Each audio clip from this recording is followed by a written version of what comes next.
தந்த முதலாவது கடவுளுக்கு நான் நன்றி சொல்லிக்கிறேன். என் பேர் சாந்தா எப்படிங்க சார், நான் தென்காசியிலேருந்து வரேன். நான் பிஎஸ்சி அக்ரி 2020 முடித்தேன். அப்புறம் எம்எஸ்சி பண்ணேன் 2022 முடித்தேன். எம்எஸ்சி பண்ணும்போது தான் காம்படிட்டிவ் எக்ஸாம் படிக்கலான்னு சொல்லி நான் ஸ்டார்ட் பண்ணேன். பட் படிச்சுட்டு இருக்கும் போதே கன்சிஸ்டண்ட்டாக படிக்க முடியல. ஸோ எம்எஸ்சி முடிச்சுட்டு ஏதாவது இன்ஸ்டியூட் ஜாயின் பண்ணலாம் அப்படின்னு பார்க்கும்போது நான் ஒரு நாள் ரேண்டமாக யூடியூப்பில் சுரேஷ் அகாடமியோட அச்சீவர் ஸ்பீச் ஒன்று பார்த்தேன். அது பார்த்துட்டு தான் சரி சுரேஷ் அகாடமி ஜாயின் பண்ணலாம் அப்படின்னு டிசிஷன் எடுத்தேன். ஸோ இன்றைக்கி நானும் இந்த ஸ்டேஜில் நிற்கிறேன்றப்போ எனக்கு ரொம்ப ஹாப்பியாக இருக்குது.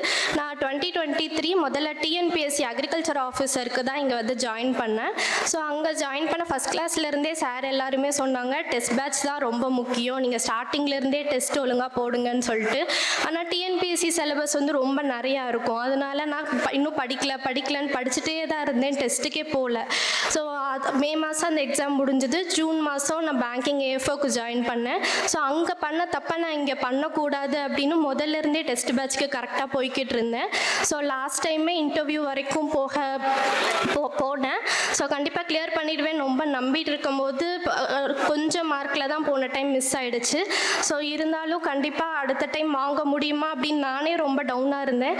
இருந்தாலும் எங்கள் அப்பா தான் கண்டிப்பாக நீ ஃபஸ்ட் அட்டம்ப்ட்லேயே இன்டர்வியூ வரைக்கும் போயிட்ட, அடுத்த அட்டம்ப்டில் கண்டிப்பாக வாங்கிடுவேன்னு என்னை மோட்டிவேட் பண்ணி படிக்க வச்சாங்க. ஸோ இந்த அட்டம்ப்டில் by God's grace Punjab National பேங்க்கில் செலக்ட் ஆக கிருபை தந்தாங்க. இப்போ படிச்சுட்டு இருக்கிற அடுத்த ஃபியூச்சர் ஆஸ்பிரண்ட்ஸ்க்கு நான் என்ன சொல்லணும்னு நினைக்கிறேன் அப்படின்னா டெஸ்ட் பேட்ச் ரொம்ப முக்கியம். ஸோ டெய்லி கண்டிப்பாக டெஸ்ட் பேட்ச்க்கு போயிடுங்க. அதுக்கப்புறம் நான் டெஸ்ட் பேட்ச் முடிச்சுட்டு எவ்வளோ டயர்டாக இருந்தாலும் டெய்லி இப்போ ஸ்டடி ஹாலுக்கு போயிடுவேன். ஸ்டடி ஹாலில் உட்காந்தா ஃபுல்லாக படித்தேன்.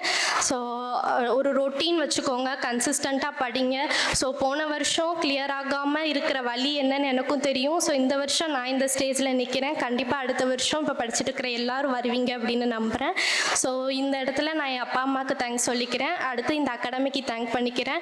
ராஜா சார், சுகேஷ் சாருக்கு தேங்க் பண்ணிக்கிறேன். எப்போல்லாம் நமக்கு ஒரு செல்ஃப் டவுட்ஸ் வருமோ, நம்மளால் முடியுமா, கரெக்டான பார்த்தான் சூஸ் பண்ணியிருக்கோமா அப்படின்லாம் யோசிக்கும் போது சாரோட மோட்டிவேஷன் கிளாஸு, சாரோட வீடியோலாம் பார்த்து கண்டிப்பாக நம்மளால் முடியுன்ற நம்பிக்கையோடு படித்தேன். அதுக்கப்புறம் இந்த வருஷம் கிளாஸ் எடுத்த இன்சார்ஜஸ்க்கும் தேங்க்ஸ் பண்ணிக்கிறேன். போன வருஷத்தை விட இந்த வருஷம் நிறையா எஃபர்ட் போட்டு கிளாஸ் எல்லாம் நடத்துனாங்க. ஸோ எல்லாருக்கும் தேங்க்யூ. இந்த நல்ல வாய்ப்பை தந்த எல்லாருக்கும் நன்றி. அனைவருக்கும் முதலாவது என்னோட வணக்கத்தை தெரிவித்துக் கொள்கிறோம். நான் பொண்ணு சுரேஷ் அகாடமியில் நான் படிக்கிறேம்மா அப்படின்னு சொல்லி இங்கே படிக்கன்னு சொல்லும்போது நாங்களும் சந்தோஷமாக கொண்டு வந்து விட்டு சென்று விட்டோம்.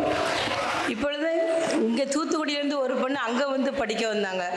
அப்போ நாங்கள் சொன்னோம் நாங்கள் இங்கேருந்து அங்கே போயிருக்குமா அப்படின்னு சொன்னோம். சரின்னு சொல்லிட்டு அவளா அதே மாதிரி இங்கே வந்து என் பொண்ணு ஆசையோடு படித்தா. போன வருஷம் கொஞ்சம் ரொம்ப மனசு வெக்ஸாக இருக்கும்போது அவங்க அப்பா தான் ரொம்ப அவளை மோட்டிவேட் பண்ணி இது ரொம்ப அழாதம்மா, கண்டிப்பாக படித்து நீ அடுத்த வருஷம் நீ நல்ல ஒரு வேலைக்கு போயிடுவோமான்னு சொல்லி அவங்களுடைய அப்பாவுடைய ஒரு சப்போர்ட்டும் மகளும் ஒரு வருஷமாக எந்த லீவுனாலும் சரி, நாங்களும் கவர்மெண்ட் ஸ்டாஃபு, நான் ஒரு டீச்சராக ஒர்க் பண்ணுறேன், இவங்க அப்பாவும் ஹெச்எம்மாக இருக்கிறாங்க. எங்களுக்கு லீவு கிடைக்கும் போது தான் சொல்லுவோம் வீட்டுக்கு போமா அப்படின்னு சொல்லி கூப்பிடும்போது கூட அந்த லீவுலையும் நான் வரலம்மா அப்படின்னு சொல்லி வீட்டில் இங்கே ஹாஸ்டல்லே உட்காந்து என் பொண்ணு ஒரு வருஷம் நல்ல ஹார்ட் ஒர்க் பண்ணி நல்ல முறையில் படித்து அவள் வெற்றி பெற தேவன் அருள் செய்தார். தேவனுக்கு நாங்கள் நன்றி செலுத்துகிறோம். அதே போன்று இங்கே வந்து ராஜா சார்லாம் சொல்லி உன் பேரெல்லாம் சொன்னால் இத்தனை பிள்ளைங்க அவருடைய ஃப்ரெண்ட்ஸு சார் எல்லாருமே வந்து நல்லா ஹெல்ப் பண்ணாங்கன்னு சொல்லுவாள். ஹெல்ப் பண்ண அனைவருக்கும் நாங்கள் நன்றி சொல்கிறோம்.